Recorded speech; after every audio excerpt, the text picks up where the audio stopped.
For most modern survival horror fans, there's only one game series that really kicked things off. Resident Evil. When Resident Evil first dropped on the PlayStation 1 back in 1996, it introduced the masses to what is still regarded as the fundamental survival horror experience. In fact, to this day, there are still developers who are riffing on that original game's design philosophy, and even the Resi series itself is back on top, after admittedly a bit of a wobble.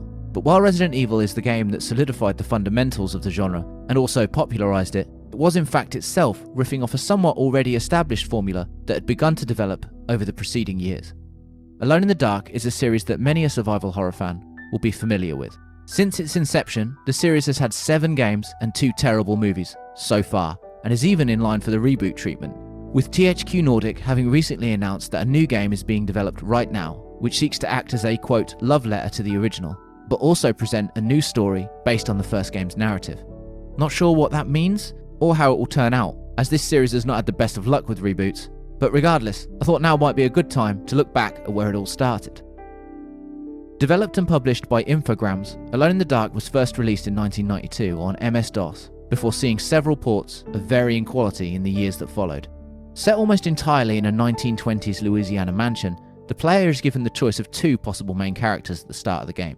Emily Hartwood, the niece of Jeremy Hartwood, a wealthy, seemingly eccentric artist who recently hung himself in the Darsetto mansion for reasons as yet undetermined, or Edward Carnby, a private investigator who is sent to the same mansion in the wake of Jeremy's death by an antique dealer looking to profit from some of the deceased's heirlooms.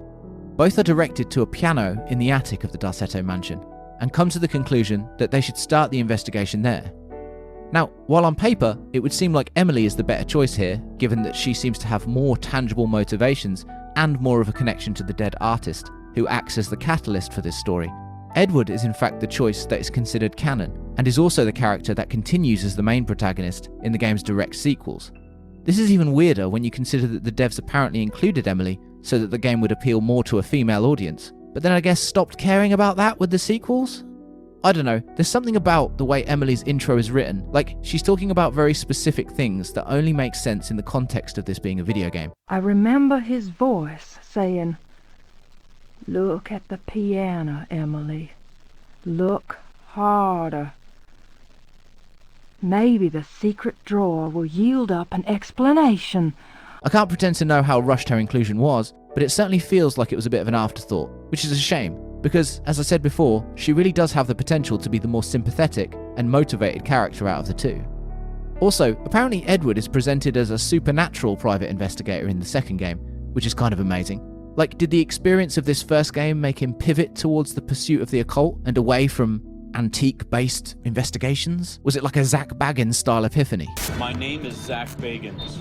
I never believed in ghosts until I came face to face with one. Or are they retconning things and claiming that he was always an investigator of the supernatural? I mean, I haven't played the second game yet, so I have no idea, but I'm kind of enjoying the mystery, to be honest. We want answers. Anyway, whomever you pick, you travel to the mansion by car, and after narrowly missing a frog, you arrive at sunset and are left to your own devices by the driver, who promptly leaves, having no doubt heard the rumours that this mansion is a little bit haunted. The protagonist enters the sinister structure, seemingly unfazed by such superstitious rumblings, and is immediately locked in. After maybe the slowest walk upstairs that I've ever seen.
Oh my god.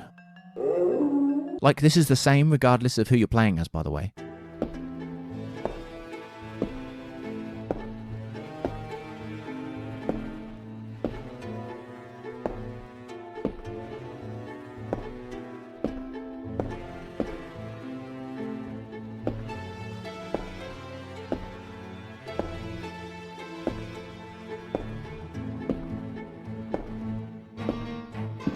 Upon finally reaching the attic, the player is left to investigate and the game really begins. After literally 1 minute of looking around though, Alone in the Dark decides that it wants to show you that it's not fucking about. After hearing a few noises, some sort of strange beast leaps through the window and begins attacking you. If you somehow survive long enough, a few minutes later, you're also joined by another enemy that will appear from a trapdoor in the middle of the attic floor. This is quite annoying by the way, and unfortunately a troubling warning of what's to come regarding Alone in the Dark's gameplay. But don't worry, we'll get there in a bit. Turns out that in order to survive this, the player has 3 options. They can push a bookcase and a large chest that are in the attic in front of and on top of the window and trapdoor respectively to stop the beasts from ever getting in and wreaking havoc. They can stand and fight, hoping to best the enemies, or they can be in and out of the attic before the monsters even arrive. This almost adventure game style logic is something that's prevalent all the way through Alone in the Dark by the way, and it pays to save often and treat each area like a puzzle to be solved, learning what to do from deaths and mistakes you make along the way. Anyway, it seems like this might be a good time to break for spoilers. While the game is 20 years old at this point, its recent availability on Steam and interest in the upcoming reboot could mean that new players might not want stuff spoiled for them. And so, if that's you, no worries, just skip to this timecode, or use the handy chapters feature. Upon surviving the attic ordeal, either Emily or Edward begin searching the mansion for clues and try to determine what's gone on here and how this all ties back to the house's owner. It's not long before mysterious notes and documents begin to appear, such as Jeremy Hartwood's suicide note that tells of a great evil amassing within the Darsetto mansion. Making their way through the large labyrinthine estate, the protagonist collects more items and keys, solves puzzles, and experiences more weird, ghostly apparitions and deadly monsters, all the time being drip-fed more information about the history of this mansion and how it came to be such an awful and bizarre place. It seems that the Darsetto mansion was originally built in secret by a man named Elijah Pickford in the early 1800s. The reason for such guile when constructing his new home was seemingly due to his own dark occult aspirations. You see, the man known as Elijah Pickford, who built this cursed place, was in fact a feared and ruthless pirate whose real name was Ezekiel Prezuct? Ezekiel Prezuct? I think it's Prezuct. I'm going to say Prezuct. I'm going to say Pregst.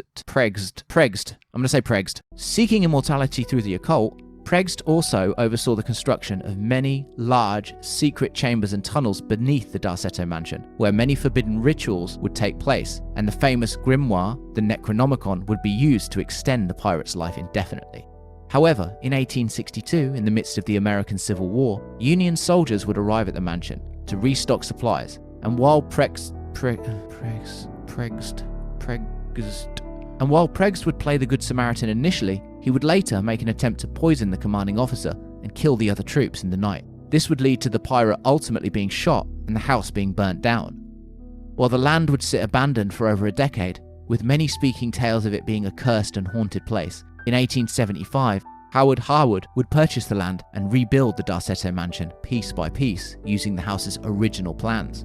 This was apparently in service of attempting to locate the treasures that Pregst had accrued over his years as a famous pirate. It seemed that Howard Harwood had somehow learned of Elijah Pickford's true identity and believed that his treasures must be somehow buried in the cave system that was connected to the tunnels beneath Darsetto mansion. But Howard Harwood never found that treasure and instead died a gruesome death after biting off his own tongue and choking on the blood.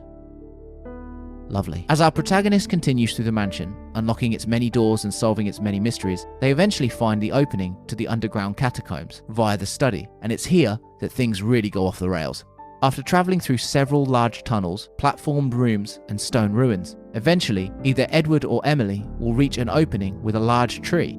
This tree seems to be the source of all the mad shit that you've gone through since being locked inside this hellhouse.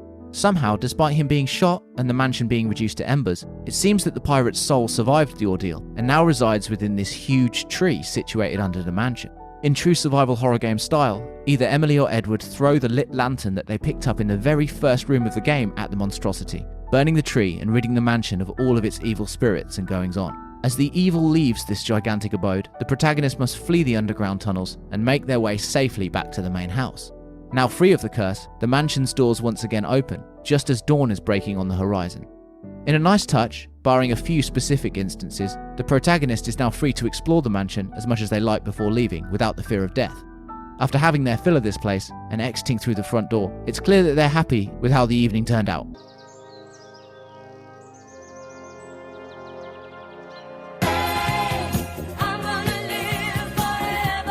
After this slightly weird and impromptu celebration, the main character is picked up again by the driver that dropped him off at the beginning of the game, who then randomly reveals that they are some kind of monster or something. But then the protagonist just gets in the car anyway, and the game ends. Okay, so I don't get this ending at all. Like, is the inference that the driver was always a monster, or just that he is now? If so, how? Also, why would you get in the car with this thing? Like, it turns and looks right at you. And who called this driver anyway? How did he know to come now? Did you arrange to meet at dawn and it was just lucky that you left the mansion at that time? But if that's the case, you'd know if he was a monster before or not. Doesn't make any sense. I don't know, it just feels like a stinger ending that was created for shock value, but doesn't really make any sense when placed next to the rest of the plot, which is kind of a shame, because while a lot of the story is told through notes and documents that the player can miss, I do think that the story is pretty good and holds up pretty well. But it's worth going back to that previous point for a moment and reiterating that the way this story is told is very obfuscated and easy to miss, and that lack of context will make the player very confused as to what the hell's going on if you don't take the time to read all the notes and figure it out. I guess it just depends on if you want to be told a story or unearth it for yourself, because Alone in the Dark is definitely in the latter camp.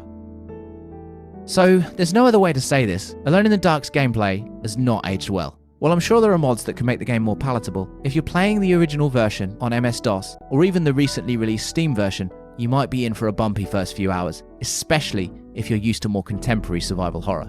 The movement inputs are what's known as tank controls, which means you have to turn your character first and then move. Also, there's no controller support here and no key rewinding without modding, meaning all movement is done via the arrow keys.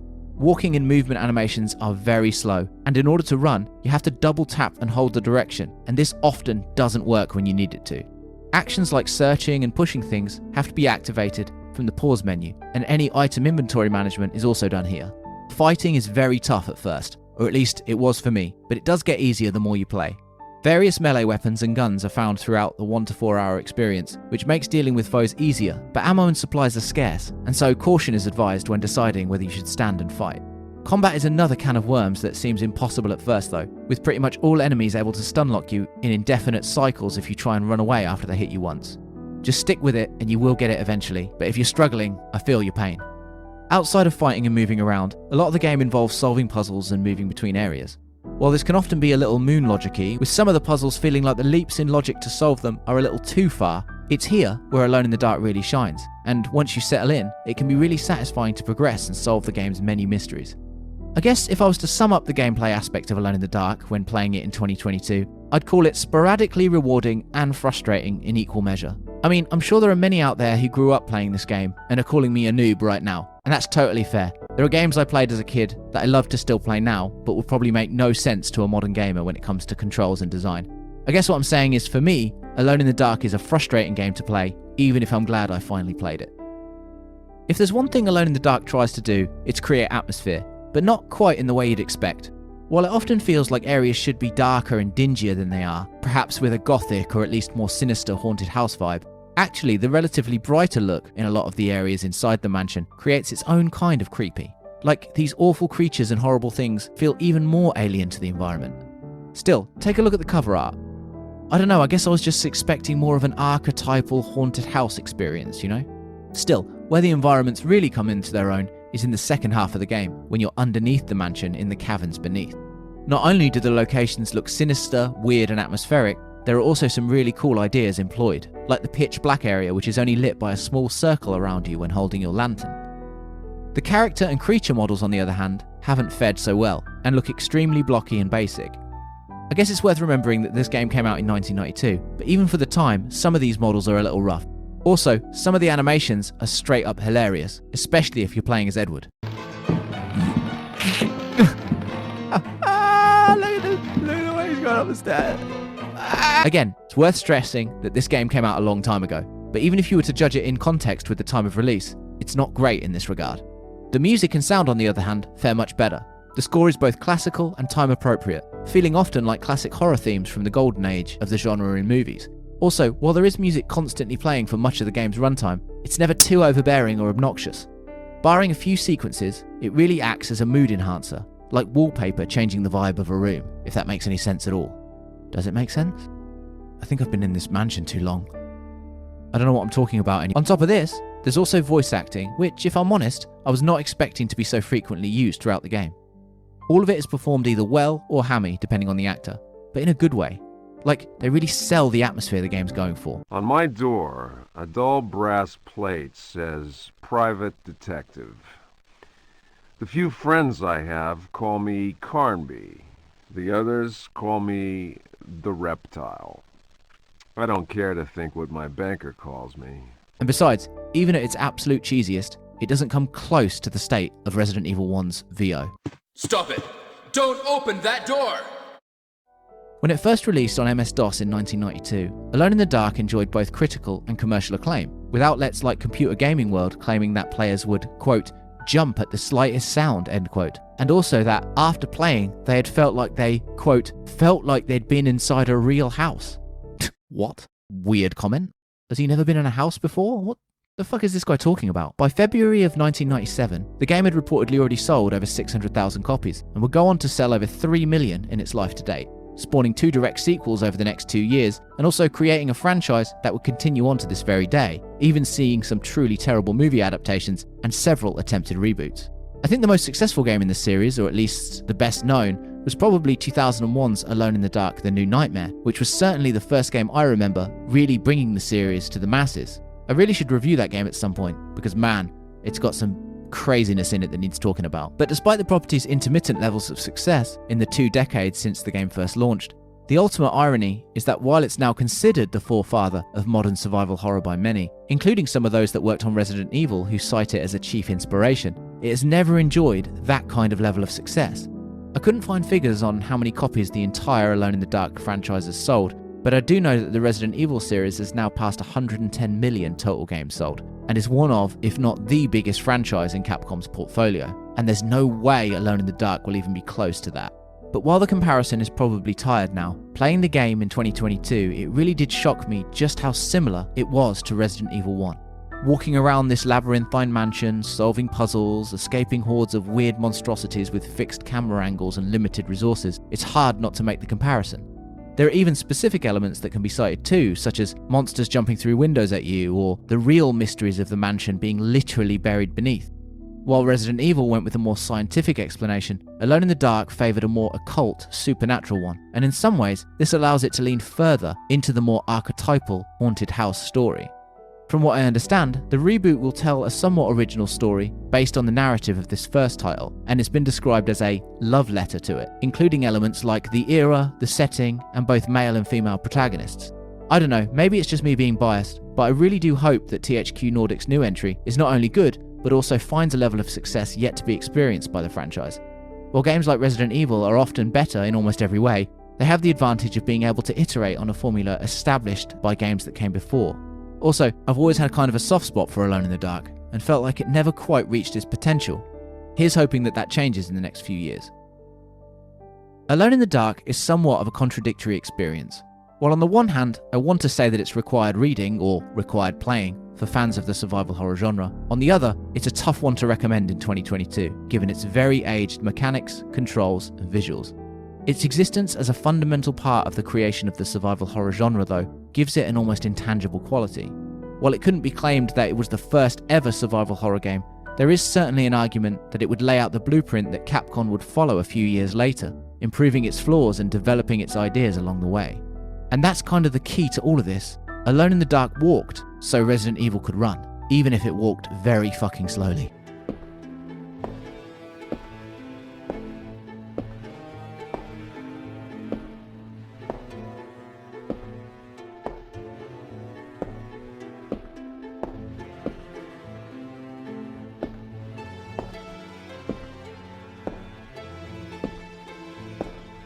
The simple fact is though, this game won't be for everyone nowadays, and even if you're the biggest survival horror fan in the world, you'll still probably struggle if you didn't play the game when you were a kid. Because of this, I think a lot of players will bounce off this first entry, and that's totally understandable. But if you can acclimatise to the controls and get past some of the game's more antiquated elements, then what you'll find is a fantastic survival horror experience that feels in almost all ways like the definitive precursor to the genre as we know it today. The problem is, getting over that hurdle is very, very tough, or at least it was for me. But with the new release on Steam, and the potential for a healthy modding community, I can foresee at least some of these issues being alleviated if not outright fixed in the coming years, and that would be great, because as much as I'm an advocate for games being preserved exactly as they were on their day of release, anything that can be done to make Alone in the Dark a little more accessible without compromising its vision would only serve to show people just how important this game is in the history of survival horror.